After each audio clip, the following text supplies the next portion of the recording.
कि जयललिता या लालू करप्शन के खिलाफ जनमानस के प्रोडक्ट नहीं थे।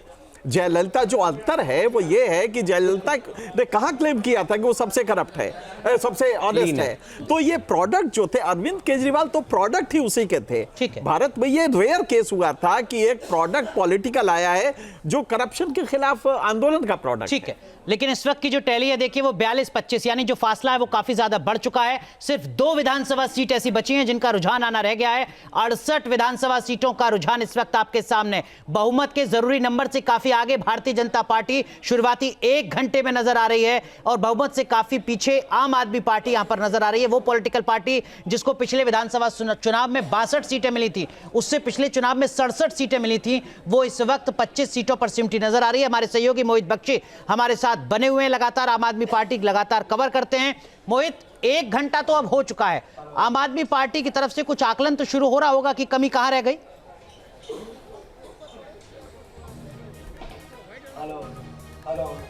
देखिए, अभी आम आदमी पार्टी का आकलन नहीं कर रही है। आम आदमी पार्टी अभी भी बहुत कॉन्फिडेंट है और बोल रही है कि हम लोग जो हैं ये चुनाव जीत रहे हैं और कंफर्टेबल मेजोरिटी से जीत रहे हैं। उनके मुताबिक अभी जो आंकड़ा है, जो उन्होंने काउंटिंग सेंटर से जो रिपोर्ट वो ले रहे हैं, उसके मुताबिक 25 सीटों पर आप है, 16 पर जो है बीजेपी है। तो अभी उनके मुताबिक ये सब चीज़ें हो रही हैं, तो इसलिए उन्होंने अभी आंकलन नहीं किया है। थोड़ी देर में जब और तस्वीर ज़्यादा साफ होगी तो हो सकता है उनको आंकलन करना पड़े अपनी हार का या अपनी जीत का। लेकिन देखना ये है कि अभी थोड़ी देर बाद जब तस्वीर साफ होगी तब वो लोग क्या कहते हैं, क्योंकि उन्होंने पहले ही कल से ही कह रखा है कि 2 घंटे से पहले कुछ भी कहना एक ट्रेंड को नहीं दिखाएगा। 2 घंटे के बाद जो है ट्रेंड कुछ हद तक स्पष्ट होने लगेंगे और उसके बाद 11-12 बजे तक हमारी सरकार बनेगी। इस तरीके का कॉन्फिडेंस जो है वो बार बार आम आदमी पार्टी शो कर रही है। ठीक है मोहित, आप बने रहिए हमारे साथ। लेकिन मनोज सर, महिला वोटर जो कहा जा रहा था कि अलग चुनती हैं, इस बार का जो टर्नआउट का परसेंटेज है उसमें पुरुषों से ज्यादा महिलाओं ने वोट किया है। हमारे साथ ऋषभ तिवारी जुड़ चुके हैं भारतीय जनता पार्टी से। ऋषभ, आपका भी रुख करेंगे, लेकिन मनोज सर, ये जो टैली है, क्या आपको लग रहा है कि महिलाओं ने भी नहीं चुना आम आदमी पार्टी को उतना? देखिए, ये टैली अगर ऐसे ही होती है तो मुझे लगता है कि चाहे वो मध्यम वर्ग है, चाहे वो लोअर वर्ग है, चाहे महिला है, चाहे पुरुष हैं, तो हर किसी ने जो 10 साल की एंटी इनकम्बेंसी थी उसके लिए वोट किया है और एग्जिस्टिंग गवर्नमेंट को हटाने के लिए वोट किया। क्योंकि अगर बीजेपी का यही मेंटेन रहता है 42-45 के करीब, 40-42-45, तो ये बीजेपी के लिए एक बहुत बड़ी जीत होगी। और आम आदमी पार्टी जिसका कि दिल्ली में जिनके कि वॉलंटियर्स बहुत हैं, जिनकी पकड़ बहुत अच्छी है, जो कि और एक और बात थी कि आम आदमी पार्टी के जो विधायक हैं वो कम से कम अपनी जो जनता है उसके लिए वो हमेशा एक्सेस उनका होता है। तो ऐसे टाइम पर भी अगर मान लीजिएगा कि आम आदमी पार्टी की हालत बहुत अच्छी नहीं है, तो मुझे लगता है कि महिला क्या हर वर्ग के लोगों ने उनको वोट किया है बीजेपी। बिल्कुल। तो टैली भी जरा हम दर्शकों को दिखा दें। 70 की 70 विधानसभा सीटों के जो रुझान है वो इस वक्त आपके सामने। 43 सीटों पर भारतीय जनता पार्टी, 26 सीटों पर आम आदमी पार्टी और कांग्रेस का खाता खुला है इस बार। 1 सीट पर कांग्रेस पार्टी है। ऋषभ तिवारी हमारे साथ हैं, भारतीय जनता पार्टी के नेता। ऋषभ, स्वागत आपका न्यूज नेशन में। और जो शुरुआती रुझान है उसके हिसाब से शुभकामनाएं तो आपके लिए बनती हैं, लेकिन 1 घंटा भी और रुकते हैं कम से कम। लेकिन ये जो टैली है इसके पीछे का आधार आपको क्या नजर आ रहा है?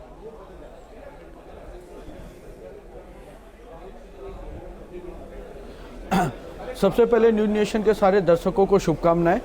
सर, दिल्ली की जनता कॉमनवेल्थ से लेकर कॉमन मैन की जो भ्रष्टाचार की राजनीति है उससे उब चुकी थी। जो आदमी अपने आप को आम कहते कहते हापुस खास बन बैठा था उससे उब चुकी थी। रोंदू बच्चे की एक्सक्यूज मैन राजनीति से उब चुकी थी।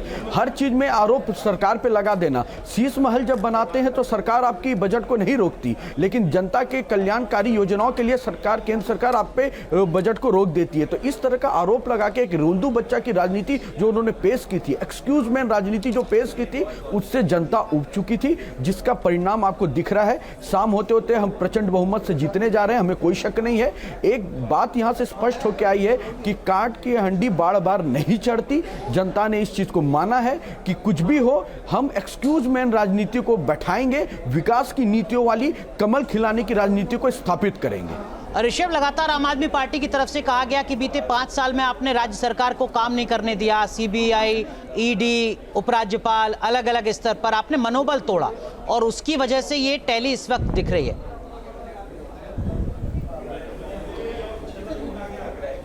मतलब साम दाम सर दंड भेद। मनोबल उस समय नहीं टूटता जब आप शीश महल के अंदर वातानुकूलित कमोड लगाते हैं। नहीं, मनोबल उस समय नहीं टूटता जब लाखों के पर्दे लटकाते हैं। मनोबल उस समय नहीं टूटता जब आप विधायकों की सैलरी बढ़ाते हैं। उस समय केंद्र सरकार आपको नहीं रोकती। मैं तो कहा ना आपको कि अपने आप को आम कहते कहते हापुस खास बनने वाले आदमी कितने बदल गए। जो कहते थे ना लेंगे कभी गाड़ी ना मकान, कितना बदल गया ये इंसान। इस तरह की राजनीति पेश करने वाले को जनता समझ चुकी है और ये जनता का गुस्सा है सर। ठीक है ऋषभ, आप बने रहिए हमारे साथ कांग्रेस पार्टी के वरिष्ठ नेता पूर्व सांसद उदित राज साहब जुड़ चुके हैं। उदित राज जी, बहुत बहुत स्वागत है आपका न्यूज नेशन में।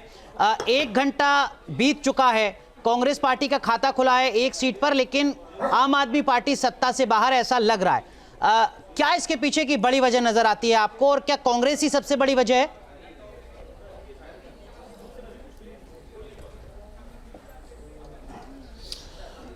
अभी तो वोट ऑफ परसेंटेज जब निकल कर के आएगा तो देखेंगे कि कांग्रेस ही कारण है नहीं, लेकिन ज़रूर कहीं ना कहीं कांग्रेस इसके पीछे है। लेकिन जो मुख्य कारण है मध्यम वर्ग, इनके झूठ और भ्रष्टाचार से परेशान बहुत था। लाभार्थी का वोट इनको मिला होगा, बिना लाभार्थी के वोट के 27 सीटों पर आगे चल रहे हैं, हो ही नहीं सकता है। लेकिन जिन्हें लगा था कि ये बदलाव के लिए भारत की राजनीति में आए हैं, उनमें बहुत बड़ा आक्रोश है कि ये झूठ, और झूठ हमेशा झूठ। अच्छा, दूसरी बात है सर्विस डिलीवरी नहीं कर पाए। रोड की हालत इतनी ख़राब है कि जो शीला दीक्षित जी काम करके छोड़ गई थी, उसके आगे कोई ज़्यादा एडिशन नहीं हुआ, बल्कि गिरावट बहुत आई। और ये मुंडका और आपका पीरागढ़ी से 4 महीने करीब रोड पानी में डूबी रही। किराड़ी एरिया है, पानी में डूबा पड़ा हुआ, गंदा पानी आ रहा है। और इनकी आदत है कि तुरंत ब्लेम कर देना। और एक तो इनकी काइयापन और चतुराई से जो मध्यम वर्ग है और पढ़ा लिखा वर्ग है कि वो बहुत नाराज़ हो गया कि और दूसरी बात तो फिर सरकार क्यों बना रहे हैं, जब वही बात तो अभी भी रहेगी। जैसे कि अभी कहते हैं कि हम क्या करें, केंद्र सरकार काम नहीं करने दे रही, तो केंद्र सरकार में तो बीजेपी है ही है, तो घर बैठ जाएं फिर। अरे भाई, इसी परिस्थिति में कांग्रेस सरकार भी काम किया है। 6 साल ऐसा भी पीरियड था जब केंद्र में सरकार गैर कांग्रेस की थी और प्रदेश में कांग्रेस की शीला दीक्षित जी के नेतृत्व में थी। तब विकास कैसे हुआ? ठीक है, तो ये शुरू से ही झूठ बोलना।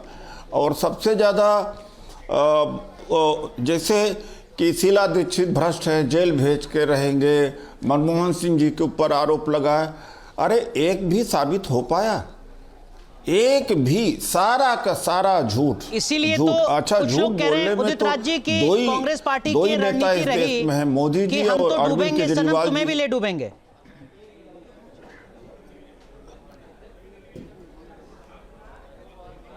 ऐसा मैंने नहीं कहा। हमारा वोट ऑफ परसेंटेज बढ़ेगा तो नेचुरली मेरा ही वोट ऑफ परसेंटेज उन्होंने लिया है। तो ये नहीं है कि हम डूबेंगे तो सनम तुम भी डूबेंगी, ये आप अपने तरफ से कह रहे हो। लेकिन जो ये बात है कि झूठ बोल करके कांग्रेस का ही वोट चुराया है। ठीक है, और दूसरा, दलित वोट जरूर इनको नहीं गया है, ये भी मैं बता दूं।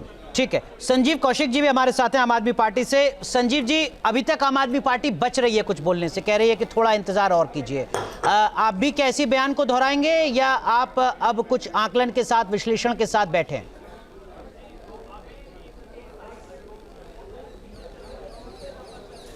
देखिए, आप तो स्टूडियो में बैठे हैं और हम भी जहाँ बैठे हैं वहाँ बहुत सारे टीवी स्क्रीन लगे हैं। अलग अलग आंकड़ों के साथ अलग अलग तरीके से लोग दिखा रहे हैं। कई जगहों पे हमें बढ़त मिलता हुआ भी दिखाई दे रहा है। अभी इस सब का कोई मायने है नहीं, आने दीजिए, थोड़ा सा वक्त और दीजिए, इंतजार कीजिए। ये सारे आंकड़े जो सामने दिख रहे हैं वो सारे परिवर्तन होंगे। आपके स्क्रीन पे भी जो आंकड़े दिख रहे हैं वो भी परिवर्तन होंगे। हमें यकीन है, हम पूरा इत्मीनान से हैं कि दिल्ली की जनता के लिए हमने 24/7 काम किया है, सुख दुख में काम किया है। ये पर्यटन करने से केवल दिल्ली की जनता समझने वाली नहीं है। लास्ट टाइम में इलेक्शन के 1 महीने पहले जो नदियों के किनारे, जो सड़कों पे गलियों में जाके बैठना, लोगों से बातचीत करना, ये कनेक्टिविटी, ये सालों भर होना चाहिए। साल भर का कोर्स आप एक महीने पढ़ के नहीं फर्स्ट डिवीज़न से पास हो सकते। हमने काम किया है, हमको अपने पे भरोसा है, दिल्ली की जनता पे भरोसा है, बड़ी मजबूती के साथ हमने लड़ाई लड़ी है। हम एक तरफ अकेले हम थे, दूसरी तरफ भारतीय जनता पार्टी के साथ कांग्रेस थी, उनके तमाम मामला थे, ऑफिसर थे, इलेक्शन कमीशन थे, दिल्ली के प्रशासन थे, गुंडे थे, मवाली थे, पत्थरबाज थे, गालीबाज थे, सब मतलब कुछ संजीव जी आप कह रहे हैं कि उदित राज जी ऋषभ तिवारी के साथ मिलकर काम कर रहे थे दिल्ली में। आसानी से आप देखेंगे क्या ऐसा है क्या? तो कर ही रहे थे। अब इसमें बोलने जैसे कुछ बात रही क्या? उदित राज जी, क्या बीजेपी की बी टीम थी कांग्रेस दिल्ली? ये झूठ बोलने के मशीन हैं लोग, तो झूठ, ये तो कुछ भी बोल सकते हैं, ये कुछ भी बोल सकते हैं, ये तो झूठे लोग हैं। पर लेकिन ये जो आम आदमी पार्टी टैली में पिछड़ी है, इसमें कांग्रेस पार्टी की तो बड़ी भूमिका है ना, ये तो आप मानेंगे।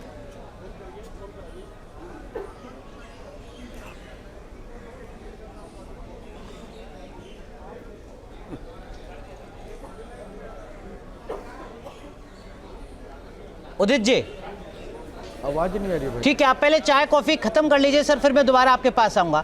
ऋषभ, क्या कांग्रेस पार्टी मिली हुई थी? अभी आप तो नहीं मैं अभी नहीं बोल ऋषभ नहीं रुझान अभी आ रहे जी, हैं, कुछ नहीं जैसे बोलेंगे। ऐसा है कि ऋषभ, अभी कुछ ऋषभ। कहना काहे का अभी चुनाव लड़ होगा, रहे थे उनकी? कांग्रेस पार्टी मेरे से प्रश्न है सर। जी जी ऋषभ बोलिए, मैं जवाब दे दूं? बोलिए। देखिए, एक गाना मुझे याद आ जा रहा है सर, चोर चोर चिल्ला के खुद की चोरी छुपाए, ढीला ढीला कुर्ता पहन के लोगों को बेवकूफ बनाए, अरे आपदा आपदा। तो ये गाना इन पे सूट करता है। कभी ये कहेंगे कि बीजेपी की बी टीम आम आदमी, कभी ये कहेंगे बीजेपी की बी टीम कांग्रेस। मिस जनता को स्पष्ट पता है कि जनता के लिए ए टीम कौन है और एक टीम बनके विकास कौन कर सकता है, तो भाजपा है। हर पैमाने पे ए हम ही है सर। ये बी रहेंगे, पिछलग्गू रहेंगे, एक दूसरे के कोई फर्क नहीं पड़ता। कॉमन मैन से लेकर कॉमन मैन की राजनीति की भ्रष्टाचार जो इन लोगों ने पेश की है वो जनता समझ चुकी है। और स्पष्ट कहता हूं, ये जो चोर चोर मौसेरे भाई पहले थे, अब जो बन बैठे कसाई हैं, इनको जनता बरूपिये को समझ चुकी थी और मतों के अनुसार से एक टीम जो जनता के लिए A+ ग्रेड लेकर चल सकती है, विकास की नीतियों को बढ़ा सकती है, उसके उन्होंने चुनने उदित राज जी, अब एक ब्रॉडर तस्वीर थोड़ा आपसे समझना चाहूंगा। आम आदमी पार्टी ने आपको अलग अलग राज्यों में नुकसान पहुंचाया, आपने फैसला किया कि हम आम आदमी पार्टी से अलग होकर चुनाव लड़ेंगे। आम आदमी पार्टी को आपने पीछे कर दिया, भले ही आप आगे नहीं बढ़ पाए, लेकिन आपने एक मैसेज जरूर दिया कि जिन्होंने हमें नुकसान पहुंचाया है हम उनके साथ समझौता नहीं करेंगे। क्या यही फॉर्मूला बाकी राज्यों में भी, जहां जहां रीजनल फोर्सेस के साथ आप अलायंस करते हैं, उन रीजनल फोर्सेस ने जिन्होंने आपकी जमीन को ही आपसे हड़पा है, उनसे अलग होंगे आप? होना चाहिए आपको अलग? नहीं, देखिए, हमारी ज़मीन को हड़पा नहीं, देखिए, ये देखिए, व्यक्तिगत दुश्मनी नहीं होती कि हमारी ज़मीन को हड़पा है तो इसलिए ज़रूरी है कि हम इनके खिलाफ ही हो। लेकिन जो इनका झूठ और पाखंड है, जैसे मैंने कहा कि कितना झूठ बोल बोल करके इन्होंने पहले सहयोग किसका लिया, अन्ना हजारे, किरण बेदी, विनोद, और पीछे जो रामलीला मैदान में सब कुछ हुआ, आप समझते हैं कि इनकी औकात थी उस समय? ये तो NGO चलाने वाले थे। ये जो ताकत थी, जो भीड़ थी, जो पैसा, जो खाने का व्यवस्था, जो मीडिया का सपोर्ट, मनोबल सपोर्ट किसने दिया था? ये तो भारतीय जनता पार्टी ने दिया था। भारतीय जनता पार्टी को नहीं पता था कि जिन्न पैदा हो जाएंगे। और उसके बाद में ये हमारे वोट को, जरूर हमारे वोट को भ्रमित किया, चूँकि लाभार्थी है, गरीब गुरबा है, दलित समाज के लोग हैं, उनको ये कहा था कि पक्की नौकरी कर देंगे। तो सबसे बड़ा ये कारण था कि 2014 में इन्होंने कहा था कि ठेकेदारी प्रथा हम बंद करेंगे, जिसकी वजह से बहुत बड़ा आकर्षण दलित समाज में खास तौर से आया कि चलिए जो लोग कॉन्ट्रैक्चुअल लेबर हैं या टेम्परेरी काम कर रहे हैं वो परमानेंट हो जाएंगे उसका। और दूसरी बात, इन्होंने शिक्षा का जो ढोल पीटा था कि शिक्षा गुणवत्ता, तो हमें शिक्षा चाहिए था। तो ये जो झूठ बोला, झूठ बोल करके बहुत कुछ किया जा सकता है। ये कहना कि देश की जनता बड़ी समझदार है, तो पढ़े लिखे क्यों नहीं आ जाते राजनीति में? संजीव जी, बिल्कुल झूठ बोल कर सब। अब ये पंजाब से भी जाएंगे, यहाँ से भी जाएंगे, पंजाब से भी जाएंगे, पूरे हाँ, जिस सब जगह आपकी बढ़त बनी हुई है हम देख रहे हैं। हम ये सिर्फ कह रहे हैं कि पूरे हिंदुस्तान में आम आदमी पार्टी की सरकार एक ऐसी नज़ीर पेश करने वाली सरकार है जो अपने शिक्षा का 25% से ज़्यादा, अपने बजट का 25% से ज़्यादा शिक्षा पर खर्च करती है। क्या यह सही नहीं है? ये गलत है। जिस सरकारी स्कूलों में गरीबों के बच्चे पढ़ते थे वो शर्म से बता नहीं पाते थे कि हमारे बच्चे सरकारी स्कूलों में पढ़ते हैं। आज गर्व से दिखाते हैं, स्कूल भी दिखाते हैं और कहते भी हैं कि हमारे बच्चे सरकारी स्कूल में पढ़ते हैं। और न केवल पढ़ाई करते हैं, वहाँ से नीट की तैयारी करके निकलते हैं, नीट क्रैक करते हैं, वो जेईई क्रैक करते हैं, अलग अलग क्षेत्रों में जर्मन तक पढ़ने जाते हैं हमारे सरकारी स्कूलों के बच्चे। ठीक है, ये कमाल की बात नहीं है, पूरे हिंदुस्तान में। 6 महीने पहले तक आपके सहयोगी थे, वो आपकी इन बातों से कन्विंस नहीं हो पा रहे हैं। विकास चंद्रा हमारे वरिष्ठ सहयोगी हमारे साथ जुड़ गए, उनका भी रुख करेंगे, लेकिन उदित राज जी आप कुछ कहना चाह रहे हैं। उदित जी अरे सुनिए तो, बोलिए बोलिए। वो नहीं, पिछले वर्ष सीबीएसई का रिजल्ट 83% आया, शीला दीक्षित जी के समय में 99% तक गया था। इनके पास कोई आंकड़ा है संजीव जी, इनके पास आउट, इनके टाइम में जो पास आउट हैं और कांग्रेस के समय पास आउट कितने इंजीनियर बने, कितने डॉक्टर बने, संजीव जी, कितने एक छोटा सा बने, रिएक्शन फिर मैं विकास चंद्रा का रुख करूंगा। संजीव जी, क्या आंकड़ा है भाई? केवल नाटक करना, नाटक करना, ड्रामा करना, वर्ल्ड क्लास कहाँ है? वर्ल्ड क्लास 83% तो रिजल्ट आया, इतना नीचे रिजल्ट आया। संजीव जी 83% रिजल्ट पिछले वर्ष आया। पुरानी बातों को लेकर के रटते रहे, इतना खराब रिजल्ट कभी आया है? पुरानी बातों को लेकर के रटते रहे, कब तक रटते रहेंगे? कुछ तो नया करने। अरे मैंने कहा कि कब तक पुरानी बातों को लेकर के आगे रटते रहेंगे? कुछ नया बताइए। दिल्ली की जनता के लिए आप क्या कर सकते हैं? या भारतीय जनता पार्टी की बी टीम बनकर के ऐसे ही पिछलगू बन के आम आदमी पार्टी को हराने के लिए लगे रहेंगे? कुछ नया बताइए, विजन बताइए, कुछ काम बताइए। ठीक है, नया उन्होंने ये बताया कि आपको वो सत्ता से बाहर करना है। माफ कीजिए, आप दोनों को रोक रहा हूं। ऋषभ आपके पास भी लौटूंगा। विकास चंद्रा हमारे सहयोगी जुड़ रहे हैं हमारे साथ। विकास, इस वक्त आप कहां हैं, क्या हलचल है, और भारतीय जनता पार्टी जिसको आप लगातार कवर कर रहे हैं दशकों से, वो इस टैली को कैसे देख रही है?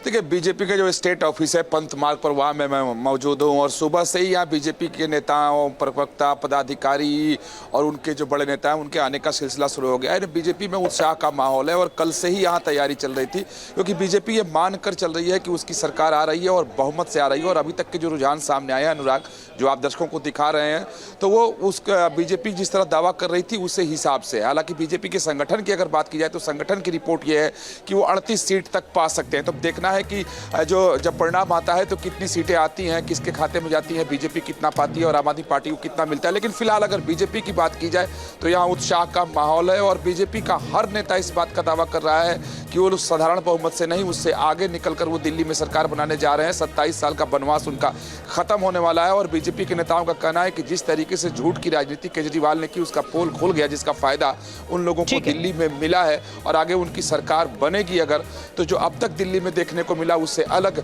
सब कुछ सामने नजर आएगा। जी ठीक है विकास, आप बने रहिए हमारे साथ। लेकिन मनोज सर, जो बात विकास कह रहे हैं कि जो 47 की टैली है, इसका आकलन तो खुद भारतीय जनता पार्टी नहीं कर रही है, वो मानकर चल रही है कि हमें अधिकतम 38 सीटें मिल जाएंगी। ये तो उससे भी ज्यादा है। हाँ, देखिए, हरियाणा में भी ऐसी था और महाराष्ट्र में भी मेरे ख्याल से कुछ ऐसा ही था। और अभी देखो, अभी देखो, हम थोड़े टाइम पहले करप्शन और डेवलपमेंट की बात कर रहे थे, उसमें संजीव और एनके सिंह जी ने बहुत अच्छे पॉइंट्स रखे थे। तो अगर हम साउथ की बात करें तो साउथ में डेवलपमेंट काम किस तरीके से होता है। जयललिता जेल के अंदर बंद थी, उसके बाद आई, आने के बाद इलेक्शन जीती।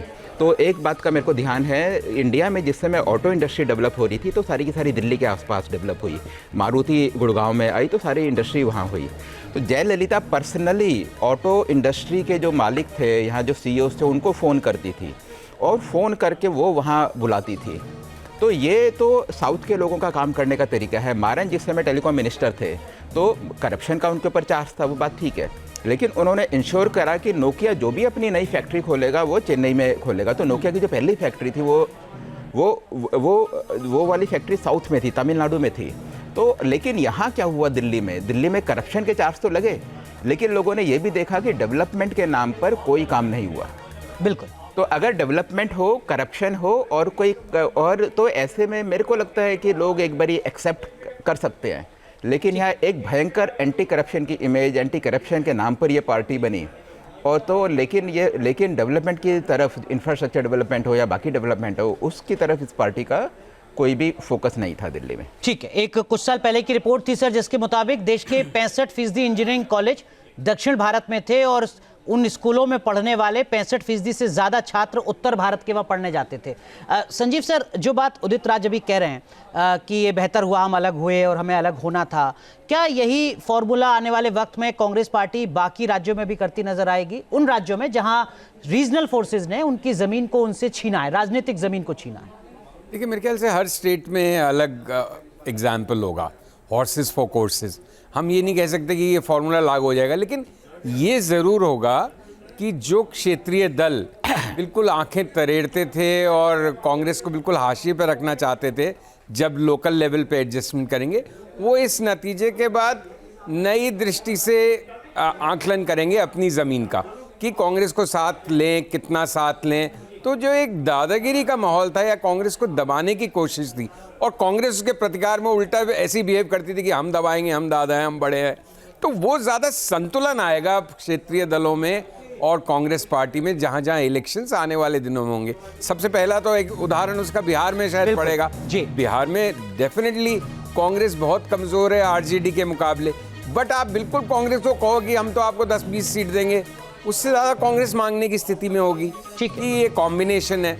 और बाकी तो वहाँ का नतीजा उसके बावजूद भी कोई बहुत ज़्यादा फर्क नहीं पड़ेगा, क्योंकि वहाँ एक अलग रेनबो कोएलिशन बना हुआ है। खैर उसकी बात तब करेंगे जब बिहार के इलेक्शंस ठीक है, लेकिन चूंकि आम आदमी पार्टी का ये, अब हम कह सकते हैं कि यहाँ से स्थिति बदलना मतलब बहुत एक सरप्राइजिंग बड़ा सरप्राइज होगी। मतलब यहाँ से अगर बदलते हैं ये ट्रेंड्स, हाँ दिल्ली में, तो हम इसको मोटे तौर पे अगर नतीजों की तरह देखें तो ये केजरीवाल के लिए आने वाला समय काफी कष्टप्रद होगा। ठीक है, कितना कष्टप्रद हो सकता है वो थोड़ा और समझेंगे सर, तब जबकि एक के बाद एक शिकायतें, मुकदमे और जांच लगातार चल रही हैं। लेकिन एनके सर, बिहार का जिक्र किया अभी संजीव सर ने, क्या आपको लगता है कि इन टैली के बाद कांग्रेस पार्टी और आरजेडी का जो अलायंस है उसमें बार्गेनिंग कैपेसिटी कांग्रेस की बढ़ पाएगी?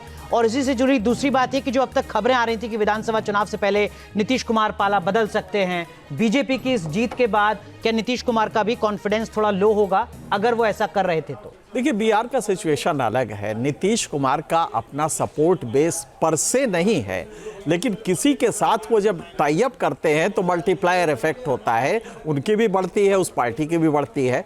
लिहाजा नीतीश का वो मल्टी पार्टी सिचुएशन है। यहाँ पे तो 3 पार्टीज हैं टोटल। यहाँ पे अभी अभी देखिए, मैं तब से इंतजार कर रहा था, 47 की टैली अब बढ़ के 48 हो गई है 1 मिनट पहले। ये 2/3 होता है किसी भी लेजिस्लेचर के लिए, वो स्टेट का हो या सेंट्रल लेजिस्लेचर हो। ये बड़ी चीज मानी जाती है कि आप 2/3 बहुमत से सीटें ला रहे हैं। अरविंद केजरीवाल का मुझे याद आता है, मैं अभी आपको पढ़ के सुनाता हूं। जब उन्होंने इस्तीफा दिया तो कहा था, लांछन के साथ कुर्सी तो क्या सांस भी नहीं ले सकता हूं, अगला दिल्ली चुनाव मेरी अग्नि परीक्षा है, अगर ईमानदार लगूं तो ही वोट देना।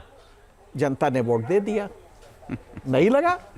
मैं तब से सवेरे से यही कह रहा हूं कि एक ही मुद्दा था कि अगर ईमानदार, अच्छा उन्होंने भी समझा कि कैश किसको कराना है, हमारी ईमानदार की छवि को, अगर ईमानदार लगूं तो वोट दे देना, नहीं तो हटा देना।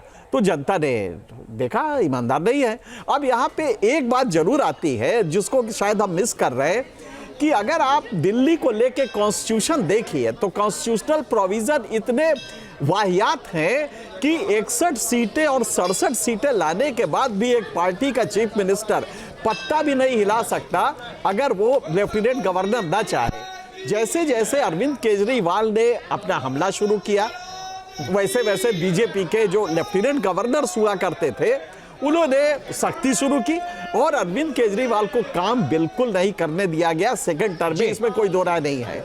लेफ्टिनेंट गवर्नर ने बिल्कुल पकड़ के बैठ गया, एक चपरासी का भी अपॉइंटमेंट नहीं कर पा रहे थे। तो ये कॉन्स्टिट्यूशन की प्रॉब्लम है, उसमें लेफ्टिनेंट गवर्नर की गलती नहीं है, आपका प्रावधान ही ऐसा है। अगर आप उसको पढ़े तो हंसी आती है कि यार तो फिर यहाँ पे दिल्ली में तुम चुनाव कराते क्यों, चीफ मिनिस्टर बनाते क्यों हो, जब उसके पास कोई पावर ही नहीं है। तो ये 67 MP MLA ले के 70 में से वो जब कुछ कर ही नहीं सकता तो ये तमाशा क्यों करते हो? ठीक है, विकास चंद्रा हमारे सहयोगी जुड़े हुए हैं। विकास, ये तस्वीरें सीधी भी आ रही हैं जहां पर भारतीय जनता पार्टी के जो प्रदेश अध्यक्ष हैं वीरेंद्र सचदेवा, वो मंदिर में पहुंचे हैं, भगवान का आशीर्वाद ले रहे हैं, पूजा अर्चना कर रहे हैं।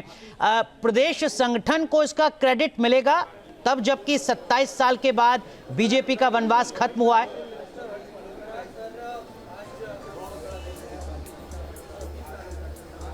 जी, निश्चित तौर पर प्रदेश संगठन को मिलेगा, प्रदेश के नेताओं को मिलेगा। और नेता जिन लोगों को यहाँ ड्यूटी पर लगाया गया था, अलग अलग राज्यों से बुलाए गए थे कि अपने अपने राज्यों के लोगों के बीच में जाकर वो प्रचार करें, पार्टी को मजबूत करें और किसी तरीके से 27 साल का वनवास दूर हो। जैसा कि बीजेपी में आप हमेशा देखते होंगे कि कहा जाता है कि सामूहिक नेतृत्व में हम चुनाव लड़ते हैं, अगर जीतते हैं तो उसमें सबका श्रेय होता है, हालांकि हारने के वक्त लोग चुप हो जाते हैं। लेकिन इस समय जितने भी बीजेपी के नेता हैं, या तो सुबह मंदिर गए और उसके बाद सीधे पार्टी कार्यालय आ रहे हैं, जो लोग प्रत्याशी हैं वो अपने अपने केंद्रों पर जा रहे हैं और पार्टी कार्यालय में एक अलग तैयारी दिखाई दे रही है। और अब एक नई तैयारी दिख रही है कि अगर अच्छे मार्जिन से बीजेपी जीतती है तो फिर प्रधानमंत्री नरेंद्र मोदी आएंगे तो क्या वो स्टेट ऑफिस आएंगे या फिर से हर बार की तरह वो सेंट्रल ऑफिस जाएंगे, तो सेंट्रल ऑफिस में एक अलग तैयारी चल रही है। यानी बीजेपी में जबरदस्त उत्साह देखने को मिल रहा है। और अब बीजेपी के नेता दावा कर रहे हैं कि भाई विकास, एक चीज और आपसे समझना चाहूंगा, जान उनको मिल रहे थे। 2015 में भी विधानसभा चुनाव हुआ था, दिल्ली में बीजेपी की सरकार थी केंद्र में। 2020 में भी विधानसभा चुनाव हुआ, तब भी भारतीय जनता पार्टी थी केंद्र में। इस बार भारतीय जनता पार्टी ने संगठन के मोर्चे पर भी क्या कुछ ऐसा बदलाव किया, रणनीति में कुछ बदलाव किया कि जनता से ज्यादा बेहतर तरीके से कनेक्ट हो पाए? क्या ऐसा हो पाया या आम आदमी पार्टी और अरविंद केजरीवाल पर भ्रष्टाचार के आरोपों के चलते ही वो जीत गए? जी, निश्चित।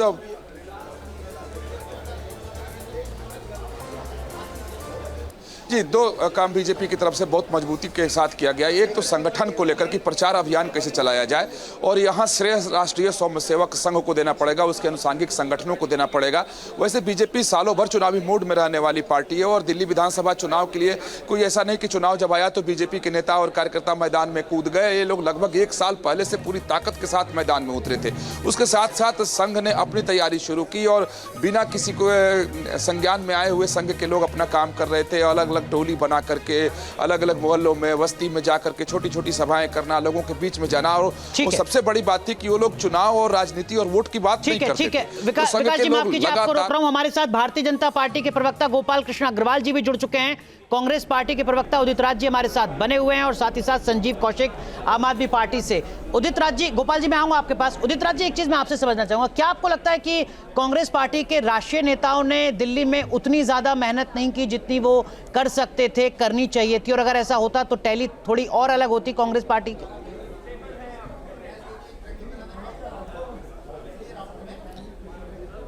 मैं समझता हूं कि कांग्रेस पार्टी एक बार सत्ता के जाने के बाद वो ढंग से काम ही नहीं कर पाई। अगर ढंग से कांग्रेस पार्टी काम कर जाती तो आम आदमी पार्टी 2020 में ही रुक जाती।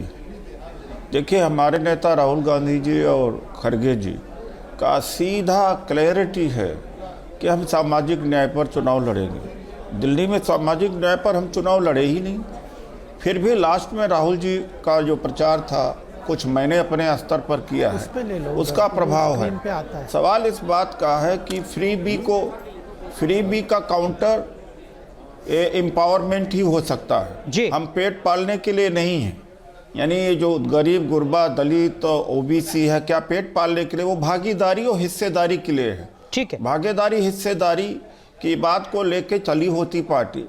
हमारे आइडियोलॉजिकल कॉन्फ्लिक्ट्स है, वो आम आदमी पार्टी बहुत पहले विदाई इसकी हो गई होती।